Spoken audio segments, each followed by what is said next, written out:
May it please the court. Excuse me. My name is Meghan Bitoun, and I represent Clark, Cooper, and Green, the plaintiffs' appellants in this case. Clark, Cooper, and Green now appeal the district court's grant of summary judgment, dismissing their First Amendment retaliation claims, hostile work environment claims, and other related discrimination claims.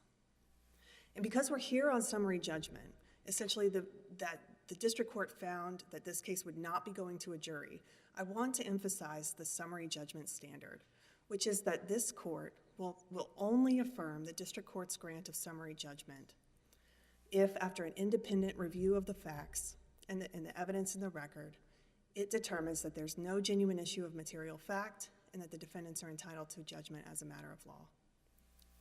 And for my purposes today, I want to focus on three general categories of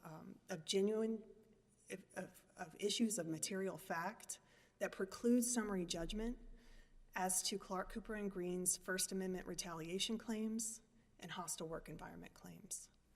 And those are, first, that Clark, Cooper, and Green have sufficiently established this timeline of events from which it can be plausibly inferred that there is a causal connection between the First Amendment protected speech that they engaged in and the adverse employment actions against them.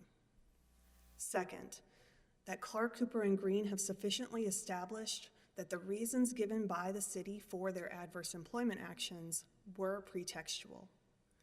And third, that Clark, Cooper, and Green have sufficiently established that they suffered harassment sufficiently severe or pervasive to affect a term, condition, or privilege of their employment. And I'll dive right into the First Amendment retaliation claims. So Clark, Cooper, and Green have established this timeline of events. Are you saying Clark and Green or Clark, Cooper, and Green? Clark, Cooper, and Green. Okay. Yes, Your Honor. So they have established this timeline of events from which a jury could plausibly infer that there is a causal connection between their First Amendment protected speech when they went to speak to the FBI and their adverse employment actions when they were fired or demoted. And the timeline is this. Clark, Cooper, and Green were all 30-year employees of the Alexandria Police Department. So they worked for decades of their careers, and then they find out about this incident of police brutality. It's a police officer involved beating of an unarmed man that they believe is being covered up by the police department. And so at the end of March 2020, they report this incident to the FBI.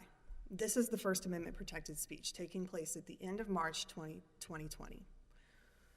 Now, right after that, they're all subjected to a flurry of investigatory activity by the department. Right after that, it's April of 2020. Green starts to be investigated. He says that he starts to be investigated, but he's purportedly investigated for payroll fraud, they say. But as he goes in, he says, no, they were only asking me about this police brutality incident. They were only asking me about the beating of the unarmed man. Green actually ends up being investigated 5 total times before he's demoted at the end of February 2021. So going back to our timeline, you have the speech to the FBI at the end of March 2020. Green starts being investigated right after that in April.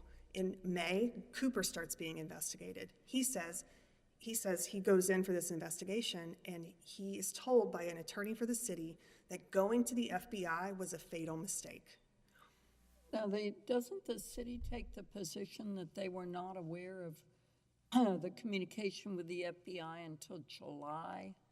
Correct, Your Honor. And that, I would say, is an issue of material fact for a jury to decide. To my mind, I think this is quite clear. If you look at Cooper's deposition, Cooper's verse interrogation, it takes place in May of 2020, and they're discussing the FBI. So they at least knew about that by, and that record site is 4054. In addition, Cooper's affidavit at 1409, he says he went in May of 2020 and was told by an attorney for the city that going to the FBI was a fatal mistake. So we're at May. So several months after, the next month is June, Clark starts being investigated. He says in his affidavit, he says, I was brought in for an investigation because I went to the FBI. And he's fired later that month, subsequent to a second investigation. So then again, we have all these men being investigated in this kind of flurry of activity following their speech to the FBI. And so this timeline alone really establishes that a reasonable jury could look at this information and say, there is a causal connection between this First Amendment protected speech and the adverse employment action that happened subsequent. And from that, I'll move on to the second category of genuine issues of material fact. And those are that Clark, Cooper, and Green have established that the reasons given by the city for their firings and demotion were pretextual. And I'll take them one by one. So the city has to be able to show that it would have taken these actions against these men even in the absence of the protected speech. And we argue that they simply cannot. Is there a civil service procedure in Louisiana for police officers? Yes, Your Honor. Have they pursued that? Do you mind if I grab my water? I just need a sip. Sure.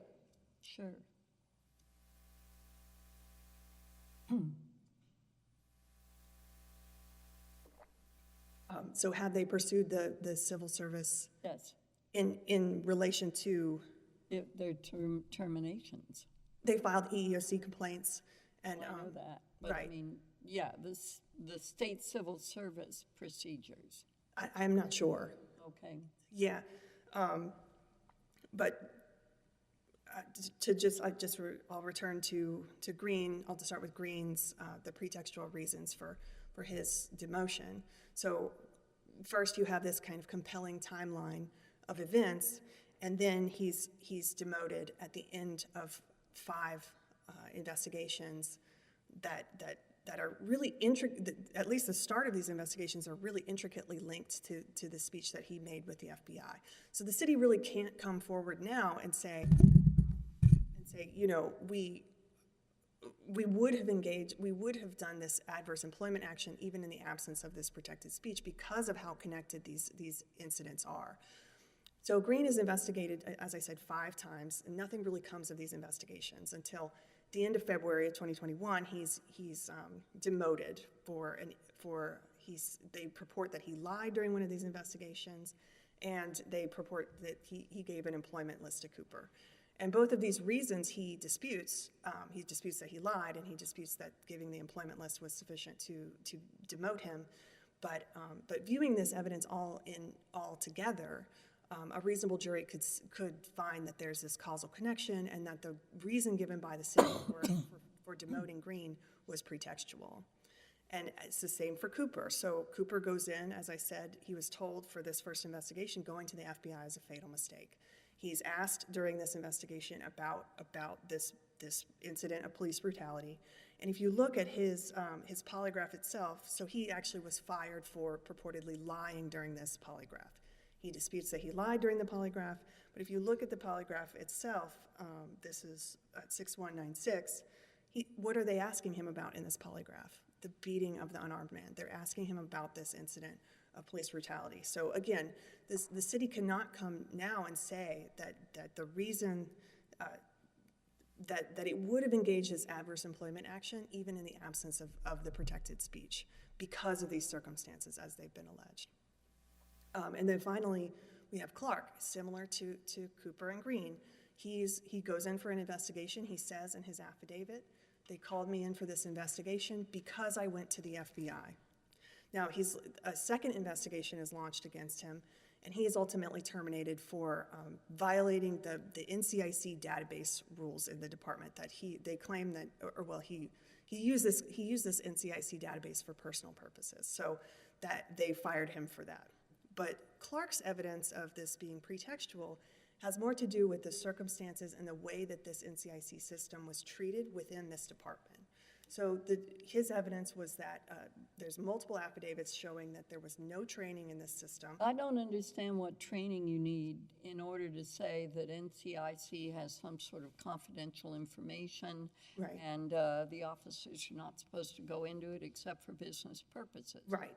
I don't understand what training has to do with that. Right. I think his point was just to show that it wasn't treated in a sense as this Did he fireable offense. I'm sorry? Did he show that other people were misusing it also?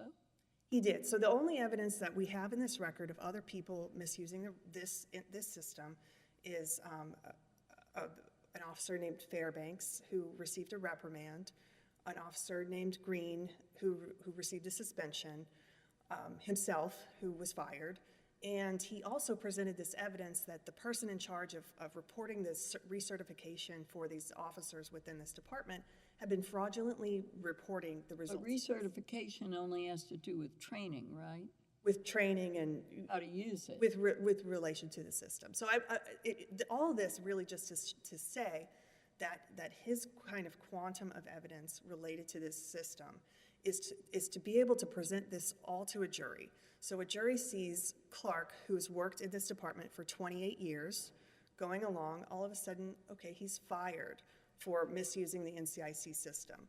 Would the evidence in front of the jury be, oh, well, we take this misuse very seriously, and here are the other people that we have fired for this system, for misusing the system, or that we train you in this system, and no, that's not what it would show. It would show a department that maybe doesn't take this system as seriously, and therefore a reasonable jury could determine that this is pretextual. I think the city's response there is that he was an officer, and was he the assistant chief at the time? Anyway, he was a top-level officer, Right. and it was his responsibility to follow all the rules. Yes, Your Honor. And so the punishment for that has to be more severe. yes, Is that a fact issue? I think it is, and I think this really goes again to this issue of whether or not a jury should be permitted to hear this evidence, and whether or not this is sufficient evidence of pretext.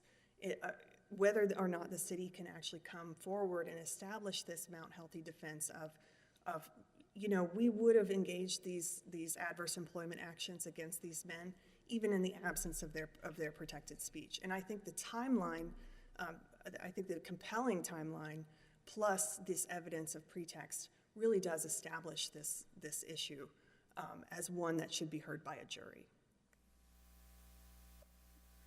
In the time that I have remaining, I'd like to turn to a separate subject, which is that Clark, Cooper, and Green have sufficiently established that they were subjected to harassment sufficiently severe or pervasive to affect a term, condition, or privilege of their employment. And for our purposes here, I really just want to focus on kind of one piece of evidence. And that has to do with the fact that as Clark, Cooper, and Green rose through the ranks of this department, becoming commanding officers, they started to be called the Colored Coalition. And the district court made a finding about this, or the district court really accessed this evidence and said, the fact that the chief of police referred to his command or his leadership team as the Colored Coalition, yes, I find that is it's related to race and it's objectively and subjectively offensive, but that it just didn't rise to this level of severe, pervasive harassment. But I think that this kind of fails to take into account the other thing that happened when Clark, Cooper, and Green rose through the ranks, and that is that they started to be circumvented in their positional authority. All three of these men alleged that as they reached higher ranks in the department, they started to become circumvented. And so I think that the fact that they were called the Colored Coalition. What is that's subjective. What objective proof do you have of that to create a fact issue? And besides that, that's even assuming that somehow you can be harassed while you're also being promoted, presumably over white officers as well. I mean, this one's very difficult for me to comprehend. I understand. It really, just to answer your question, just that this is the testimony of Clark, Cooper, and Green, that they were circumvented in their authority. Okay. And I'll reserve the All remainder. right, thank you. Thank you. You have a chance for rebuttal. Mr. Dara.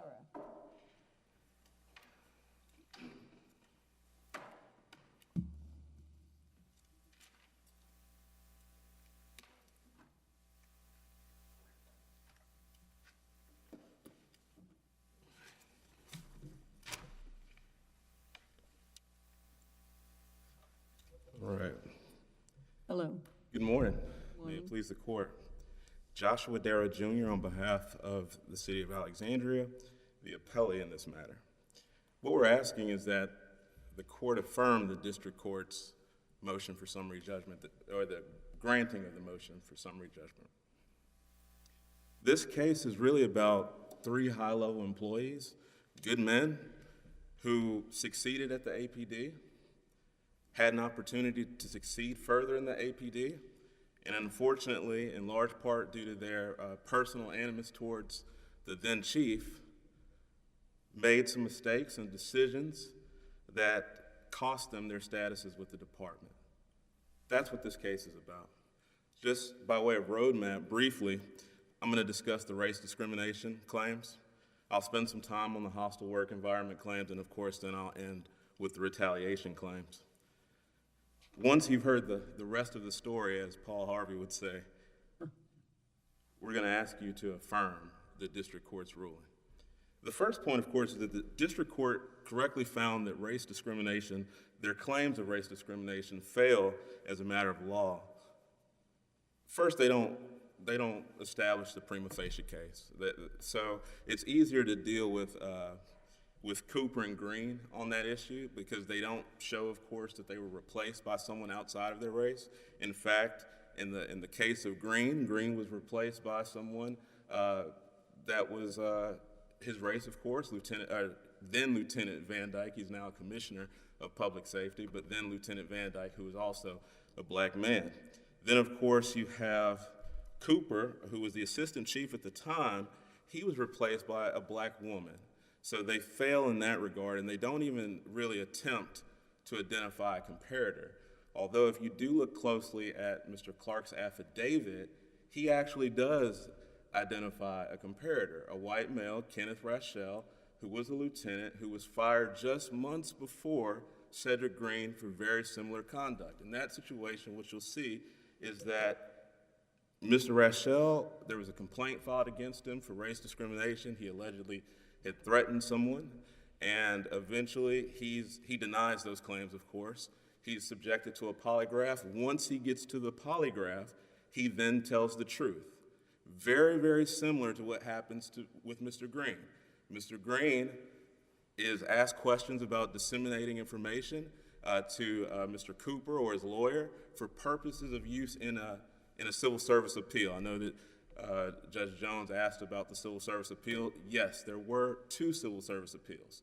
Mr. Cooper, he filed his civil service appeal. He lost before the board. He did not take it any further. Mr. Green, he filed a civil service appeal. He lost before the board. He did not take it any further. Mr. Clark filed a civil service appeal. Unfortunately, his appeal was untimely. The board denied it. He went to the district court. The district court tried to give him the opportunity to pursue it. The Third Circuit in Louisiana said no, it was untimely. So there was the pursuit of those civil service appeals.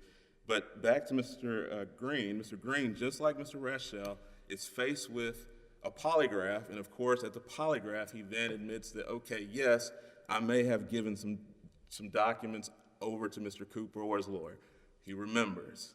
Now, Mr. Rachel was terminated. The white male was terminated. Mr. Green was demoted. Now, Mr. Rachel does go to the board, which is independent from the city, and Mr. Rachel did get his job back. That's how it goes sometimes. Now, moving on to Clark, he does not establish a prima facie case either. Same thing. There was no replacement in that situation because the narcotics division, which he was the commander of, was subsequently, combined with another agency. He tries to identify Mr. Fairbanks, which you heard about, as a comparator. Judge Joseph analyzed that and determined that under the Ernst test, he's not a valid comparator. He doesn't have the same job titles. Fairbanks was a corporal, so basically 2 ranks below where Lieutenant Clark was. Lieutenant Clark obviously had different duties as he was the commander of narcotics.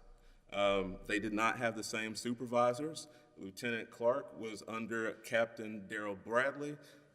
Corporal Fairbanks was under Lieutenant, at the time, Lily Evans, who's now the assistant chief. So the court obviously said they're just not valid comparators.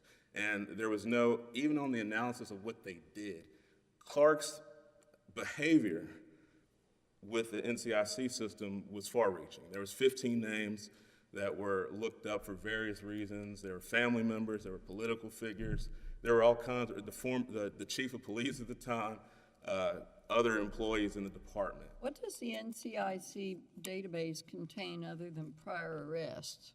You can get your criminal history, you can get socials, let's see, what else can you get? Social? I believe so. You can get, Really? so it's a comprehensive system. It's almost like Google. I didn't know it went that far. There's a platform called ThinkStream that kind of goes to a bunch of different databases and whatnot. Interesting.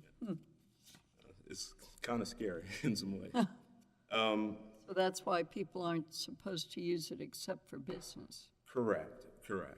So moving away from the comparators and going straight to the pretext, even if you grant them a prima facie case, which as it relates to Green and Cooper, that's not possible because they don't even try. And then as it relates to Clark, let's say you grant it for him. He has to then rebut every single reason that the city puts forth for his discipline. You didn't hear that, and you didn't see it in the brief either. He violated rules, which the rule is very clear. It just says, hey, I think it's APD rule and regulation 609.5, if I may have that slightly off, but do not use the system for personal reasons at all, right? It's not a difficult rule. You don't need training for that. To me, the training defense is pretextual, not the reasons for the discipline. The legitimate non-discriminatory reasons, they write themselves. Assistant Chief Cooper, he was terminated because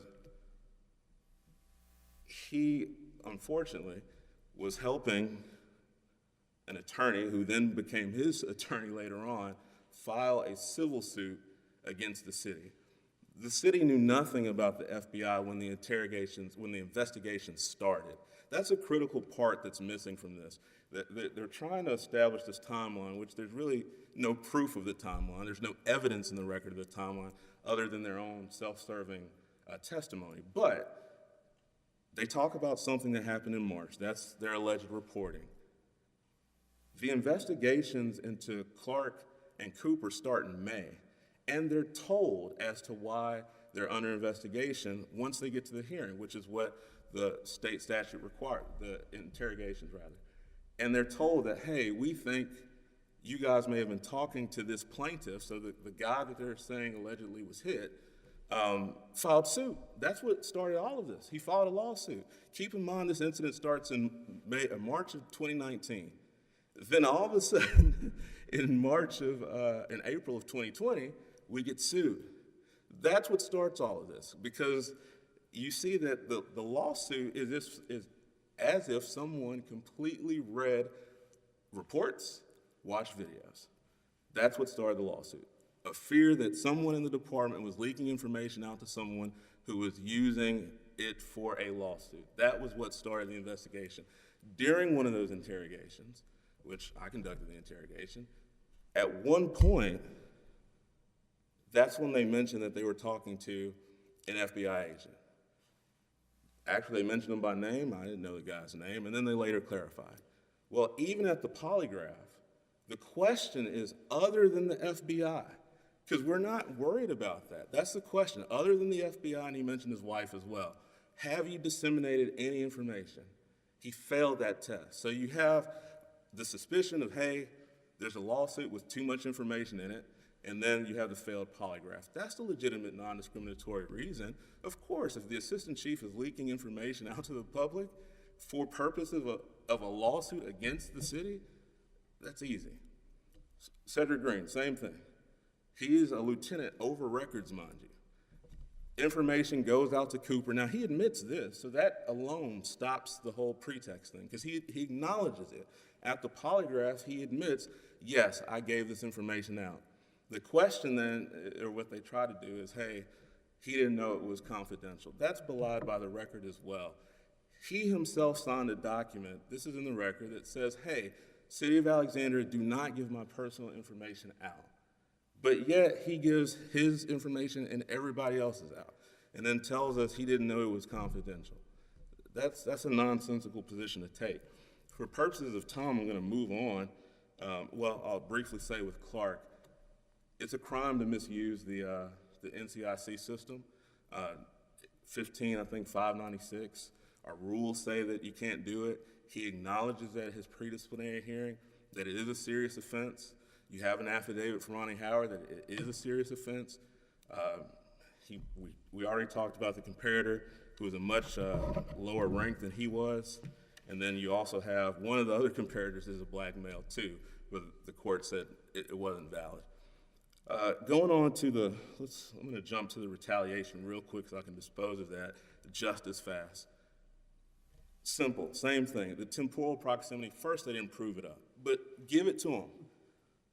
Legitimate non-discriminatory reason. It's harder in the retaliation context. I mean, yeah, because it's a but-for at that point. It's a but-for analysis. And of course, if you have an assistant chief who's leaking information out and failing a polygraph, which the Louisiana Supreme Court has already told us is grounds for termination, of course it's a legitimate non-discriminatory reason. Then you have Lieutenant Green at the time. He is now admitted to giving out information. When we initially interrogated him, he said he didn't. When faced with a polygraph, he said he did. That's what we call inconsistent statements. These are not difficult concepts before the court. And to make matters worse, just a few months ago, we had terminated Kenny Raschel, and they don't talk about that, right? So it wasn't like the city was doing anything discriminatory to him. That's just what you do when someone who's holding a position of trust leaks out information. Going to the hostile work environment claim, they don't have any evidence, and that's the issue here. They have to point to evidence. They can't just rely on their affidavits, which are merely, conclusory. They're allegations. You can't rest on just that. You have to have more, and they don't do that. In large part, they're relying on things like their complaint. So, for example, there's an allegation that the N-word was permeated throughout the department. There's no citation to anything else other than the complaint. That's their allegation, their complaint, and the third complaint. That's theirs. It makes no sense. You can't rely on that. They also go to say there were all these different events that happened, and Judge Joseph did a great job just going through all these different events. And first, he's like, hey, you're over-exaggerating these things when you look at it, right? We argue that in our brief. There's only really one instance of the N-word that we can see from the record. A lot of these things were isolated over a span of 30 years. Yeah. It's not as if things are happening rampantly. The next step of it is that once you start to break it down into each person, like Green, for example, the court went over 5 different things, and the court said, of the 5, 4 of them had nothing to do with you. You don't even allege that you were around, that you don't have personal knowledge of these things. They're just things you may have heard. Now, there was a comment directed at Green, which I find reprehensible, but it was one incident, either in 2011 or 2013, and that's the trunk monkey comment. That's not enough to establish a severe and pervasive. That's outside the statute of limitations, isn't it? I would agree. But what they've done is try to cobble everything into one big pot. But one incident, just one incident. If you look at Clark, Clark's affidavit begins with 2 or 3 pages of incidents that have nothing to do with him and ends with 2 or 3 pages of incidents that have nothing to do with him. If you look at his affidavit, if you look at his HR complaint, what's clear is him and Chief King don't like each other. But what's not clear is that there's any kind of race-based decision-making on the part of the city as it relates to Clark. Another convenient point, Chief King, because of this personal animosity, because Chief King was a victim of one of the violations, was completely recused from the investigation. Didn't have a say in the matter. Also, in police work, at least for the city of Alexandria, the chief does not make the final decision on discipline. That goes to the mayor, who at the time was a black man. So it's just kind of where we're at. But as far as Clark here, he does point to the Colored Coalition statement, which again, the one thing I do disagree with Judge Joseph on, Chief King didn't make those comments. If you read Clark's affidavit, there were rumors that a joke was told to Chief King that his staff was about to be a colored coalition. And Clark's interpretation of that was that Chief King didn't like the fact his command staff was going to be mostly or completely black.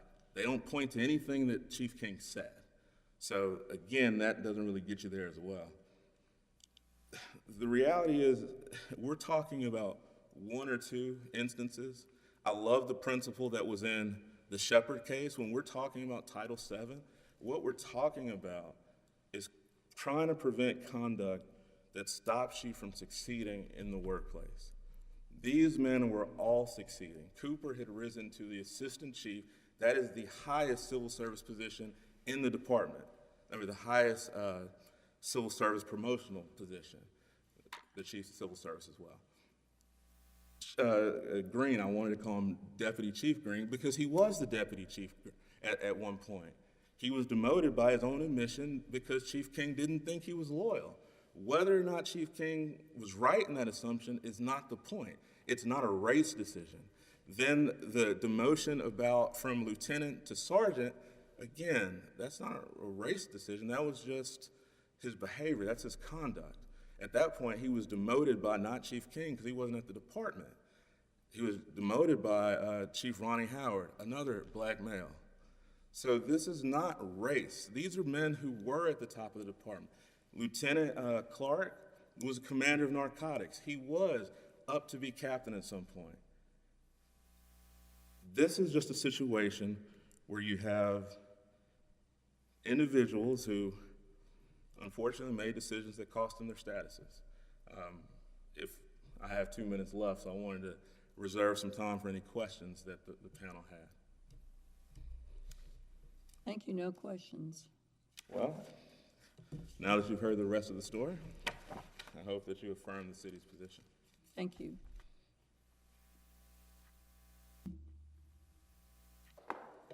Ms. Bitoun? Yes, Your Honor. So first, I just wanted to point out, I think that the city, in their brief, when we're talking about pretext in the context of First Amendment retaliation, I think we have a little bit of a different standard than a Title VII analysis. And so I think I just want to refocus on the standard that the city has to establish in that First Amendment retaliation claim is that they would have taken the same action against these men, even in the absence of the protected speech. And that the speech is, the element of the prima facie case is that the speech is a motivating factor in the employment decision.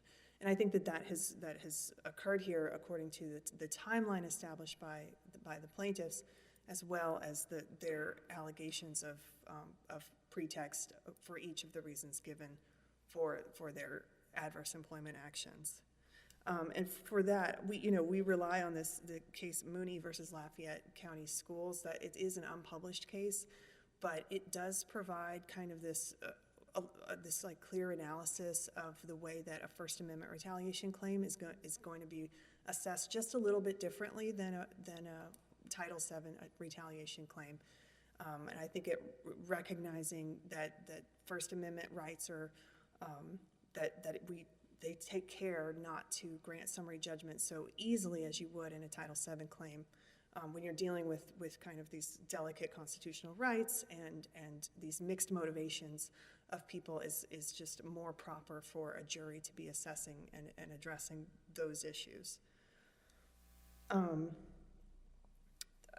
As to the fact that, I'll switch, I think, to the issue of Clark, Cooper, and Green having been promoted is true, but I think we also have to consider the end of the story, which is that they were all fired and demoted by the end of this story, which they claim is a result of retaliation for First Amendment speech as well as discriminatory purposes.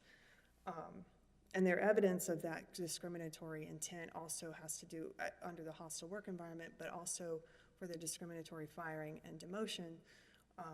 To bring it back to this Colored Coalition statement, I think there's a reference in the record to King using the term, this is at 3249 in the record, a transcript from July 1st of 2020. And then as to the circumstances of these allegations of these other discriminatory terms that were used throughout the 30 years of their employment. And the district court did kind of assess each one and dismiss them as either not being directed at Clark, Cooper, or Green, or dismissed it just as not being sufficiently severe or pervasive. But I still want to bring focus to those events, the KKK references, the N-word, the nappy hair, the trunk monkey. Can you raise anything that's well outside the statute of limitations in order to show actionable hostile environment? I think that a hostile work environment has to do with like a collection of events that is treated as one. So you could go back 25 years? No, but it's part of the record. It's part of what we have here in terms of what Clark, Cooper, and Green have established as their experience over their years in the department. And what I would point to here is just, does the existence of these things make it more or less likely that as Black men rising in the ranks of this department, does it make it more or less likely that they were actually circumvented in their authority once they reach these levels? Does it add credibility to that testimony that they would present at a trial? And I say that it would. And so that's why I would want to bring focus to that. And then I think that's all I have. We would just ask that this court reverse and remand to the district court for further proceedings so that these claims can be heard by a jury. Thank you. All right, thank you very much. We have concluded our cases for the day, and we'll resume tomorrow.